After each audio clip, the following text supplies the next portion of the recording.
होली का त्यौहार हमारे देश में बहुत ही हर्षोल्लास के साथ मनाया जाता है। होली के इस त्यौहार के परिप्रेक्ष्य में हम हिरण्यकश्यप, प्रहलाद, होलिका और भगवान नरसिंह की कथा सुनते हैं।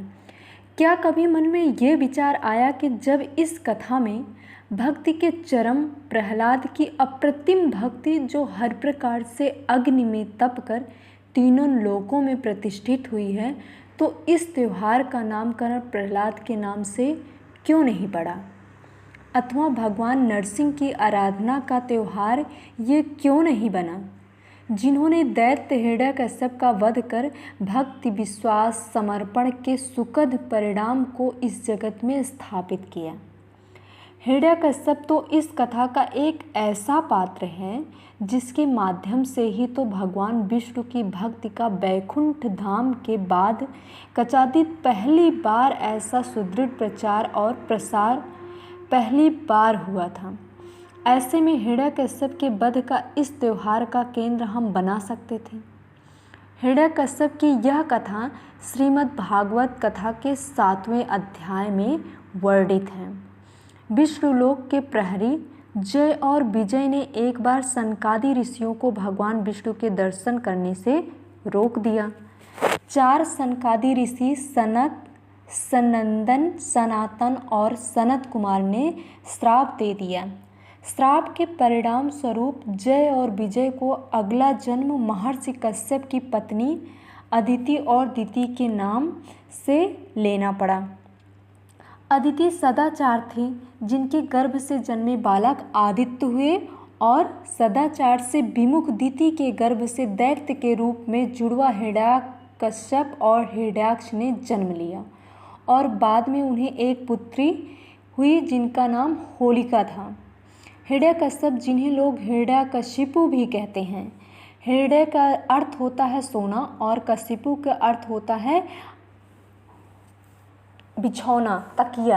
हिरण्याक्ष अर्थात जिनकी दृष्टि में सोने की आसक्ति हो या सोने के लिए आसक्ति हो। महर्षि कश्यप और दिति के पुत्र हिरण्यकश्यप और हिरण्याक्ष का नामकरण यही जानकर किया गया कि दोनों पुत्र को चमकीली धातु स्वर्ण से अधिक लगाव है। स्वर्ण शक्ति का परिचायक होता है, वैसे शक्ति भी स्वर्ण के जैसी ही चमकते हैं, लेकिन इन दोनों भाइयों को स्वर्ण की शक्ति में ही आसक्ति थी। शक्ति के मद में आकर हिरण्याक्ष अपने भाई हिरण्यकश्यप से बोला कि भ्राता, अब देखो मैं कैसा इस भू को करता हूँ विलुप्त। जो भी प्रत्यक्ष अकारण है, कारा होगा प्रत्यक्ष सूक्ति। तीनों लोक ध्वजा फहरे, विजय घोषणा मेरी हो, और विधि को चलना होगा ऐसे कि जैसे वो अपनी चेरी हो। हिरण्याक्ष तीनों लोकों पर अपना अधिकार का स्वप्न देखने लगा। कथा में वर्णित है कि उसने पृथ्वी को जल में छिपा दिया, अर्थात पूरी पृथ्वी पर जल उत्प्लावन हो गया। बाढ़ आ गया, पूरी पृथ्वी जल के अंदर छिप गई। त्राहि त्राहि मच गया कि दिग्गज डोले, हाहा ध्वनि गूंजे, सभी जय विष्णु बोले। और तब भगवान वाराह का रूप धारण करके पृथ्वी को जल में से ढूंढ लिए और हिरण्याक्ष का वध कर दिया। वाराह रूप धारण करने और मारने का अर्थ मात्र इतना ही है कि ऐसा दैत्य वाराह के हाथों से मारा जाने से उसकी न्यूनता और अक्षमता ही लोगों के सम्मुख आई, न कि उसकी शक्ति संपन्नता। हिरण्यकश्यप कांपा, थर्राया, गर्जा नौभेदी, उस आदिनादि से पल्लव टूटे, खगमृग चिटक चले, दिग्वृग होकर झरनों, नदियों व नदों के करलव छूट गए। परमात्मा के बड़े विचित्र व्यवस्था हैं। जब कोई व्यक्ति अपने शक्ति के मद में अशिष्ट हो जाता है, तो उसे नियंत्रित करने के लिए वो उसके साथ सहधर्मी के रूप में किसी शिष्ट शक्ति को संयुक्त कर देते हैं। हिरण्यकश्यप की पत्नी कयाधु थी तो वो दैत्य जंब की पुत्र, किंतु थी धर्मात्मा। कयाधु के हिरण्यकश्यप से 4 पुत्र हुए, सनुलाद, अनुलाद, आह्लाद, प्रहलाद।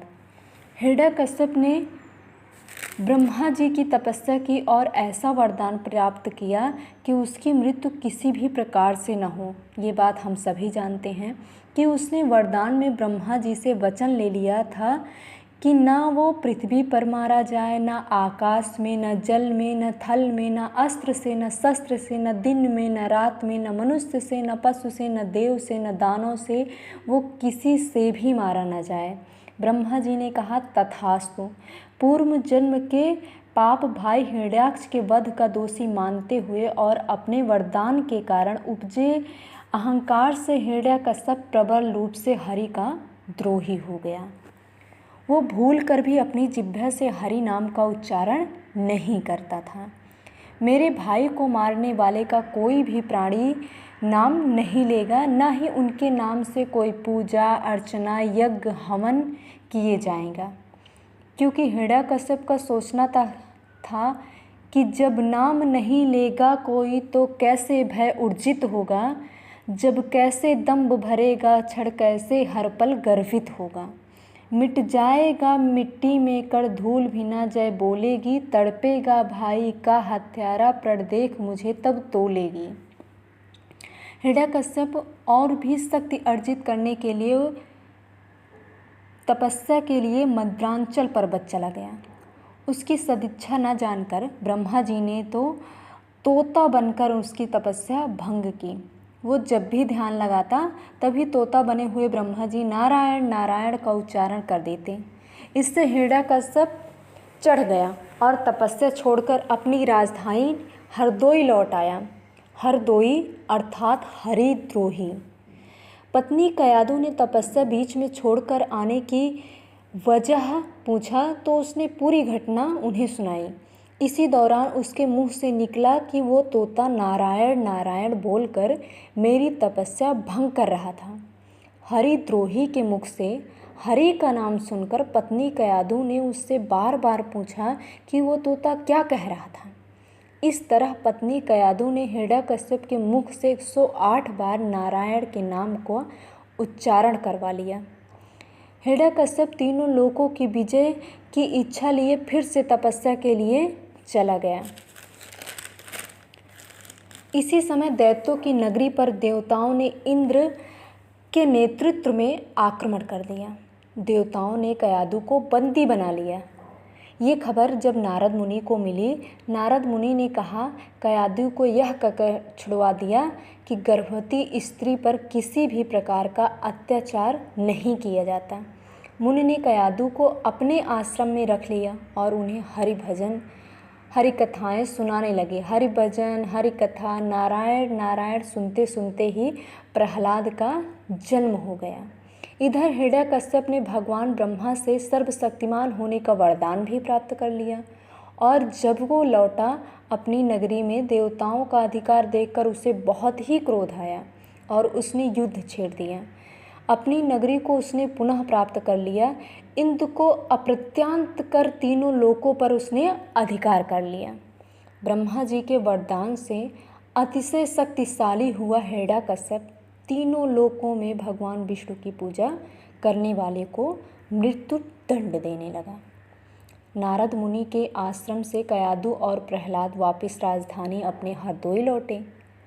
अपना पुत्र सभी को अत्यंत प्रिय होता। हिरण्यकश्यप और कयादु ने अपने संतान का नाम प्रहलाद रखा। प्रहलाद मतलब प्र उपसर्ग जब आह्लाद के आगे लग जाता है तो प्रा का अर्थ अत्यधिक और आह्लाद का अर्थ आनंद, तो अत्यधिक आनंद देने वाला या अत्यधिक आनंद मग्न रहने वाला प्रहलाद नाम रखा। मगर ये क्या, प्रहलाद जैसे ही बोलना शुरू किया तो उसके मुख से सबसे पहले नारायण नारायण का नाम निकलने लगा। कयादु को उलाहना दिया गया, चेतावनी दी गई, लेकिन प्रहलाद नहीं माना। प्रहलाद जैसे ही 5 वर्ष का हुआ, हिरण्यकश्यप ने तय कर लिया कि अब प्रहलाद को मार देना चाहिए। प्रतिदिन होते जतन परंतु भक्त बच जाता निष्कंठक। पागल हाथी सर्पकूप पर्वत शिखर जलराशि संकट, अस्त्र शस्त्र सब हुए अप्रभावी, नारायण ही रचते रचना, मारेगा फिर कौन भला, जिसको निश्चित ही बचना। हिरण्यकश्यप को हर बार ये सूचना मिलती कि प्रहलाद बच गया। इलोजी राजस्थान से हिमाचल तक फैले राज्य का राजकुमार था। इलोजी हिरण्यकश्यप की बहन होलिका से अप्रतिम प्रेम करता था। दोनों के प्रेम के कारण ही दोनों का विवाह फाल्गुन मास की पूर्णिमा को सुनिश्चित हो गया। और उधर आनंद और उल्लास लिए राजकुमार इलोजी भव्य बारात लेकर हिरण्यकश्यप की राजधानी हरदोई की ओर पहुंच रहा था। होलिका कोई सामान्य स्त्री नहीं थी, वो अग्निदेव की उपासक थी। अग्निदेव की प्राप्त शक्तियों से वो आच्छादित थी। हिरण्यकश्यप ने होलिका को बुलाया और कहा कि होलिका, तुम्हें अग्नि में न जलने का वरदान प्राप्त हुआ है। तुम्हें प्रहलाद को अपनी गोद में लेकर अग्नि में बैठना होगा। तुमको अग्निदेव ने प्रसन्न होकर हरि नाम की चादर दी है। तुम बच जाओगी, लेकिन ये मेरा द्रोही ये हमेशा के लिए जलकर राख हो जाएगा। प्रहलाद के लिए बोला। होलिका ने कहा, भाई आज मेरा विवाह होने का वाला है, बारात आ रही है। हिरण्यकश्यप गरजा और बोला कि तुम्हें तुम्हारे चादर के कारण कुछ नहीं होगा और तुम्हारे भाई के हत्यारे का नाम रटने वाले को भी सज़ा मिल जाएगी। इससे तुम्हें प्रसन्नता होनी चाहिए, किंतु यदि तुमने मेरा कहना नहीं माना तो तुम्हारी बारात तो लौटेगी ही, तुम्हें भी अवहेलना का दंड मिलेगा। होलिका अग्निदेव से प्राप्त चादर को लपेटकर जलती हुई लकड़ियों के बीच में बैठ गई और उसके गोद में बालक प्रहलाद को लेटा दिया गया। ऊपर से लकड़ियाँ लगा दी गई। अग्नि धधकने लगी।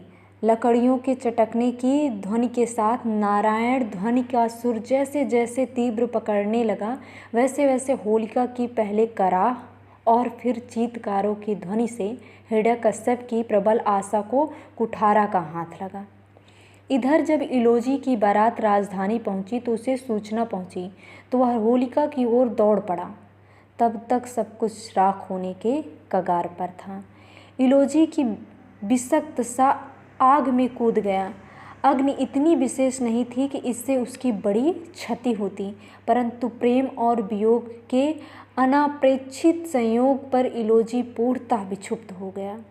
राख और लकड़ियों को हवा में उछालने लगा और इधर उधर बिखेरने लगा। जीवन पर्यंत विक्षिप्त अवस्था में रहा। इसीलिए हिमाचल प्रदेश में होली का त्यौहार इलोजी और होलिका के प्रेम कहानी का गायन विशेष तौर पर किया जाता है।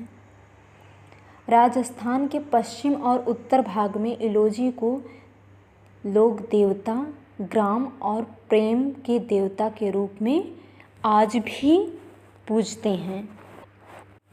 कोई घटना जब घटित होती है तो उसके घटने का आरंभ काफ़ी पहले से शुरू हो जाता है। होली से होलाष्टक का संबंध इसी तरह का होता है। होलाष्टक का अर्थ फाल्गुन शुक्ल पक्ष की अष्टमी और उसके बाद के 8 दिन और 8 ग्रह। कहा जाता है कि होलिका दहन के 8 दिन पहले से ही कोई भी शुभ कार्य नहीं करने चाहिए। क्यों? क्योंकि इन 8 दिनों में 8 ग्रह अपनी उग्र अवस्था में रहते हैं। अष्टमी को चंद्रमा, नवमी को सूर्य, दशमी को शनि, एकादशी को शुक्र, द्वादशी को गुरु, त्रयोदशी को बुध, चतुर्दशी को मंगल, पूर्णिमा को राहु की उग्रता प्रबल होती है और भक्ति के कारक केतु की इन 8 दिनों में भूमिका नगण्य हो जाती है। हिरण्यकश्यप और प्रहलाद की कथा भी तो यही कहती है कि भक्ति से विमुख होने पर शक्तिशाली से भी शक्तिशाली ग्रह भी विकृत होकर हमारे अंत का कारण बन जाते हैं। फिर कोई भी शक्तियाँ या वरदान हमारी सहायता नहीं करते। इसीलिए हमें ये स्मरण रखना चाहिए कि भक्ति में ही शक्ति है। होली की दूसरी कथा का संबंध द्वापर युग से है, जो हमने और आप सभी ने सुना ही होगा कि जब लीला पुरुषोत्तम श्री कृष्ण निराकार से साकार की श्रेणी में आए तो कहा जाता है कि वो श्याम वर्ण के थे और राधा जी गोरी थी। तो उन्होंने अपनी मैया यशोदा से कहा कि हमें सभी लोग चिढ़ाते हैं। माँ ने कहा कि तुम एक काम करो कि तुम अपने रंग में राधा को क्यों नहीं रंग देते। तब उन्होंने श्याम रंग उठाया और गोरी राधा मैया को अपने श्याम रंग में रंग दिया। उनका ये कौतुक कृत्य खेल ब्रजवासियों को बहुत आनंद देने लगा और जब कोई भी कृत्य जब हमें आनंद देता है तो वह परंपरा के रूप में प्रचलित हो जाता है। तो ऐसे ही हमारी दूसरी कहानी द्वापर युग से जुड़ी हुई है, जो कि बहुत ही आनंदमयी है।